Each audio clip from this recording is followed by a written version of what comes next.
When you're new to trading, a lot of beginners think the market is moving, so you should be trading.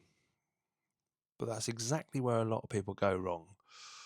Yesterday was a perfect example of that. So at the open around 2:30, everything started moving. Stocks were active, candles were forming quickly, and on the surface it looked like opportunity. This is where a lot of people would jump in because it feels like something is happening. But here's the problem. That first 30 minutes is often just noise. So price moves, but it doesn't have direction. It pushes up, pulls back, tries again, but nothing really follows through. And if there's no follow through, there's no real edge.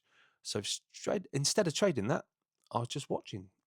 I wanted to see if anything developed after that initial phase because once you get past 3 o'clock, that's when the market usually starts to show whether there's actual intent behind the moves. Yesterday, even after that point, it wasn't clean. There were moments where it looked like something might break out, but then it stalled almost immediately. And that's a key sign of weak moves. It hasn't proven itself yet. And if you're entering there, you're basically guessing. And this is where hindsight can mess with you. If you look back at the charts later, you might see a move that eventually went further and you think you missed it.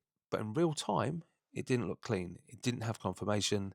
The information you had at the time just didn't justify the trade. And that's the difference between reacting to what's actually there and reacting to what you wish was there. So the decision yesterday was simple: no clean setups, no trade. And that's a big shift in thinking, especially when you're new, because it feels like you should be doing something. But trading isn't about being active, it's about being selective. Now, there's a bit more nuance to this, especially around how you judge whether a move is strong enough to trade and what specific signs you should be looking for before entering. I break all of that down properly step by step in my daily trading journal on Patreon, including exactly what I was watching and why I stayed out. You can get a full 7-day free trial, but make sure you sign up through a website, not the app. Otherwise, Apple will charge you more, assuming you're on Apple. So just search the Everyday Trader on Patreon. The link will be in the comments. But main thing, stay sharp. Don't rush into anything today. Only trade when the setup has proved itself. I'll see you tomorrow.